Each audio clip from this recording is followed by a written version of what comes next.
The Greater Niagara Model Railroad engineers are holding their semi-annual open house. The hidden gem on Maple Street in Fenwick is throwing open its doors, inviting the public in to experience the hobby of model railroading. We're all about operating an HO model railroad, and twice a year we have open houses to show the public what the hobby is about and so on, all the skills that you learn as you build and so on. And it's fun to see the kids, the small children, enjoying the things going by them on the layout.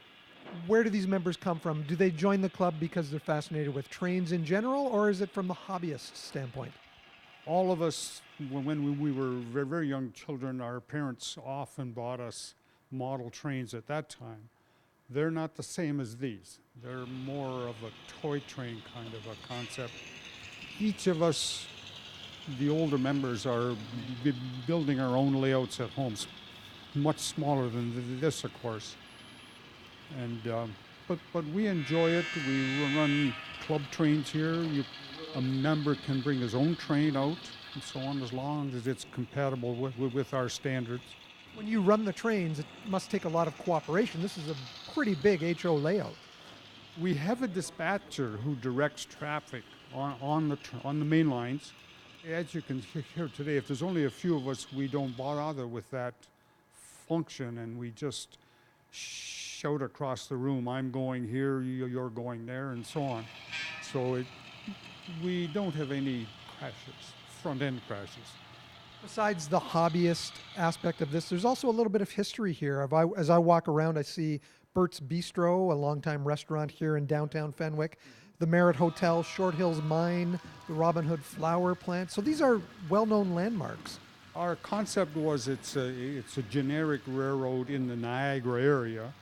Our club is supposedly time frame is 1965 to 1955 to 1965. So any club equipment on the layout has to conform to that time frame. The 17 club members use their various skill sets, working together to keep things authentic and constantly changing. First of all, we put the foam down, which is like insulation from the house, stuff you would use in your rec room. And then using brushes and wire brushes and knives, we'll carve it into limestone rock.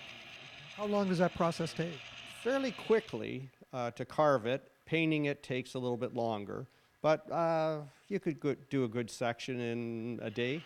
Walking around here, the limestone looks so real. It's hard to even believe that it's just carved styrofoam. Yeah, it is amazing, isn't it? One of our members is an expert at that.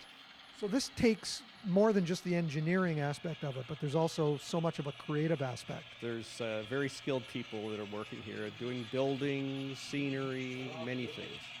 There's some really intricate construction of some of the train trestles as well. Those trestles take a lot of work. They have very small pieces of wood, and they take a lot of planning too. The club recently took the step of upgrading to a more modern digital control system. It is a new system. It gives us sound. You can blow the horn on the engine as it goes by you, or ring a bell. And it allows us to run more trains with the same amount of track and so on. The open houses are free, but you do request donations when people visit? Appreciate donations, not requests. It's free. Come in, enjoy it. That's the key point. And when you see a member in a red shirt, ask questions. What you don't know, what you want to learn about the model railroad itself, and so on. If you do come out to the spring open house, April 7th or 14th, make sure you pick up a copy of their brochure and do the scavenger hunt with the kids. They will absolutely love it. I'll give you a head start right now. I've found the bungee jumper right over here. Reporting in Fenwick for The Source, I'm Mike Balsom.